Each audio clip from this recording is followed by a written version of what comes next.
Hello student, welcome once again. बच्चों, इस video में हम लोग 13.8 का जो फिफ्थ नंबर का क्वेश्चन है इसे सॉल्व करेंगे। यहाँ पर हमसे बोला जा रहा है कि how many litres of milk can a hemispherical ball of diameter 10.5 centimetre hold. यानी कि एक हमारे पास बॉल है जिसको प्याला बोल लो, कटोरी बोल लो।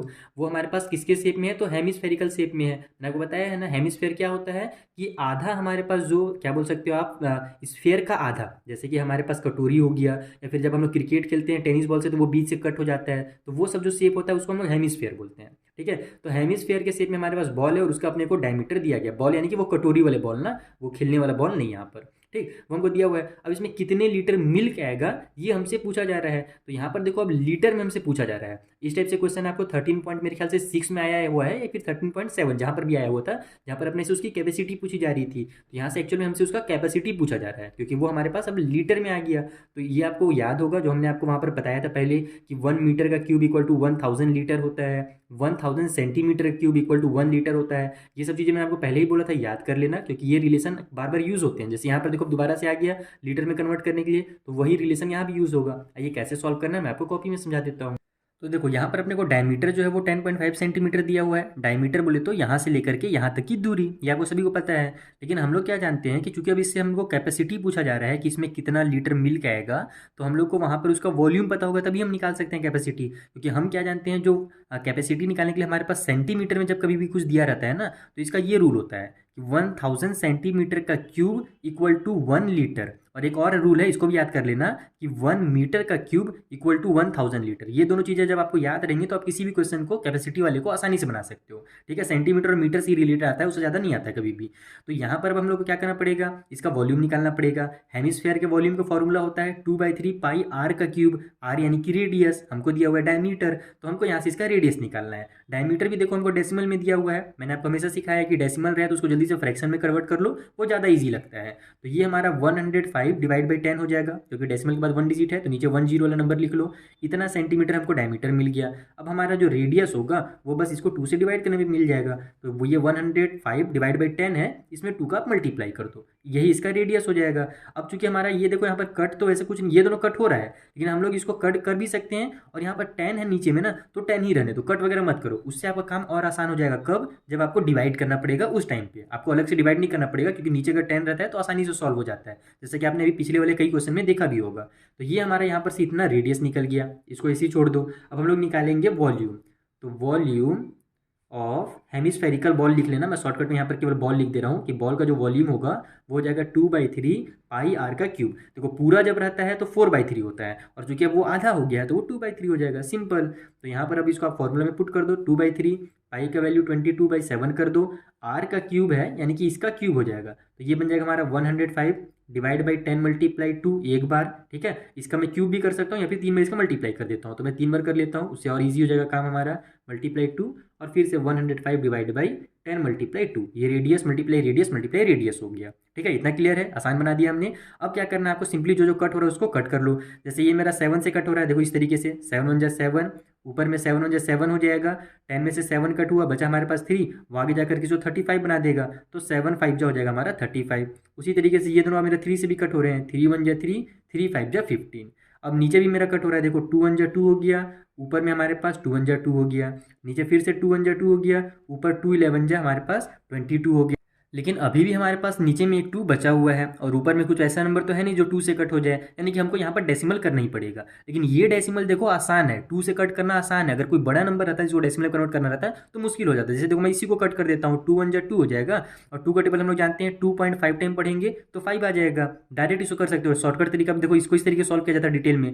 2 2 जा 4 होता है, 5 में से 4 कट हो जाता है, बचता 1, तो हम लोग डेसिमल लगाते हैं और उस 1 के आगे में एक 0 बढ़ाते हैं तो वो 10 बन जाता है, तो 2 5 जा 10 आ जाता है। तो इस तरीके से जब हम लोग 5 को 2 से डिवाइड देंगे तो हमारा 2.5 आ जाएगा। अब आपको कुछ नहीं करना है, सिंपली न्यूमरेटर का सभी में मल्टीप्लाई करना है। तो न्यूमरेटर में हमारे पास क्या है, 11 मल्टीप्लाई 2.5 है, मल्टीप्लाई 105 है, और फिर से मल्टीप्लाई 105 है। डिनोमिनेटर में 10 मल्टीप्लाई 10 मल्टीप्लाई 10 है, जिसको हम लोग कर देंगे डायरेक्ट 1000। इसे देखो हमारा काम जो होगा ना आसान होगा, अलग से आपको डिवाइड नहीं करना पड़ेगा। अगर आप इसको ना कट कर लेते हैं यहाँ पर, और नीचे में आपके पास अगर ये 0 वाला नंबर नहीं रहता तो फिर आपको लास्ट में फिर से एक बार डिवाइड करना पड़ता, तो उससे थोड़ा सा टाइम वेस्ट होता है। तो सिंपली आप यहाँ पर 3 0 रहने दो, ऊपर में सभी का जब आप मल्टीप्लाई करोगे, तो मैं यहाँ पर मल्टीप्लाई वाला टाइम बचा लेता हूँ, मैंने पहले इसका मल्टीप्लाई कर दिया है। तो इसका जो मल्टीप्लाई आप करोगे तो 303 187 और 5 आ जाएगा इन सभी का मल्टीप्लाई करने के बाद। और यहाँ पर चूंकि एक डिजिट के बाद डेसिमल है तो राइट साइड से 1 डिजिट के बाद आपको डेसिमल भी लगा लेना है। और ये ध्यान रखना ये तीनों सेंटीमीटर में थे, तो हमारा जो आंसर निकल रहा है वो सेंटीमीटर का क्यूब में निकल रहा है। ये सभी हमारे सेंटीमीटर के क्यूब हैं।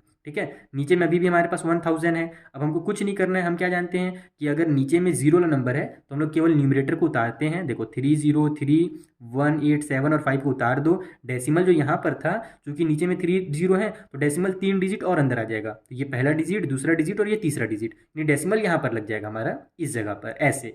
तो ये अब हमारा इतना सेंटीमीटर का क्यूब वॉल्यूम निकल गया इस वाले बॉल का। ठीक है, इसमें केवल आपको क्या करना पड़ा, मल्टीप्लाई करना पड़ा। और मल्टीप्लाई देखो हर क्वेश्चन में करना ही पड़ेगा, चाहे आप डिवाइड वाला करो या ना करो। तो इतना सेंटीमीटर क्यूब अपने को क्या मिल गया, उसका वॉल्यूम मिल गया। और जैसे कि मैंने आपको शुरू में ही बताया था कि 1000 सेंटीमीटर का क्यूब इक्वल टू 1 लीटर होता है। अब चूंकि अपने को क्या करना है, इसको लीटर में कन्वर्ट करना है। हमसे तो पूछा ये गया था ना कि उस बॉल में कितने लीटर हमारे पास मिल्क आएगा, तो चूंकि अब लीटर में कन्वर्ट करना है और हम जानते हैं 1000 centimetre cube equal to 1 litre, इसीलिए हमको इसको अब 1000 से डिवाइड देना पड़ेगा, सिंपल। तो यहाँ पर आप इसको अब इसका कैपेसिटी निकाल लो। यहाँ पर आप लिख भी लो कि कैपेसिटी, क्योंकि हमको बुक में कैपेसिटी तो बोला नहीं गया था, बस यही बोला था कि उसका लीटर कितना है, तो एक्चुअल में कैपेसिटी ही पूछा गया है।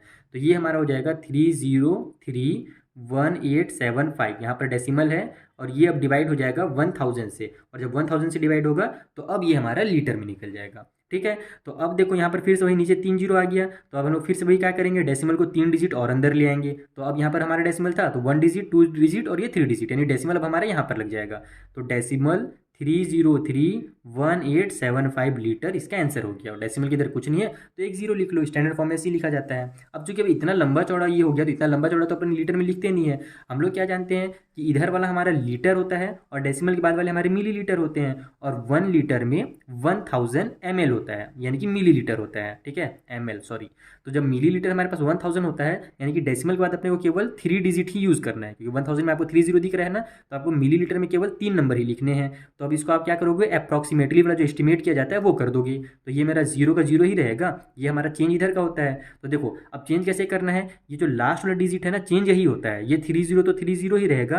अब यहाँ पर ये आपको देखना है कि चूंकि अपने को इसको चेंज करना है, तो यहाँ पर हमारे पास कौन सा डिजिट है। अगर ये वाला जो हमारे यहाँ पर 1 है ना, ये अगर 5 से लेकर के 9 के बीच में रहता है, यानी 5 रहता, 6 रहता, 7 या 8 रहता, इस तरीके से कुछ भी नंबर रहता, तो ये 3 को मैं यहाँ पर 4 लिखता एस्टिमेट करके। लेकिन चूंकि ये 5 से कम है तो ये 3 का 3 ही उतर जाएगा। ये सब आपको मैंने क्लास 6 और 7 में सिखाया है, आई होप आपको याद होगा। अगर नहीं याद है तो दोबारा से उसको आप रिवीजन कर लो कि एस्टिमेट कैसे किया जाता है। बाकी मैंने जैसे कि आपको समझा दिया कि जिस भी नंबर को अपने को एस्टिमेट करना है, कभी भी लास्ट वाला डिजिट ही एस्टिमेट होता है। तो जब हम लोग लास्ट वाले डिजिट को एस्टिमेट करने जाते हैं तो उसको नहीं देखना है, उसके राइट साइड वाले नंबर को देखना है। राइट वाला नंबर अगर 5 या 5 से ज़्यादा है तो ये जो नंबर है वो अगले डिजिट में चल जाएगा। जैसे ये 3 था ना, तो यहाँ पर अपन 4 लिखते, लेकिन ये अपना 5 से कम है, इसीलिए जो भी नंबर है वही एज इट इज उतर जाएगा। इस तरीके से एस्टिमेट किया जाता है। आई होप आपको अच्छे से समझ में आ गया होगा ये लोकेशन। इतना लीटर जो होगा इसका फाइनल आंसर हो जाएगा। ठीक है, ये हो गया हमारा कंप्लीट क्वेश्चन नंबर 5। अगर कुछ भी डाउट है अभी भी आपके मन में तो आप मुझसे इंस्टाग्राम के थ्रू पूछ सकते हैं। मिलेंगे हम लोग नेक्स्ट वीडियो में, यहाँ पर जो आगे के क्वेश्चन हैं उनको भी हम इसी तरीके से सिंपल मेथड में सॉल्व करना सीखेंगे। Thank you for watching.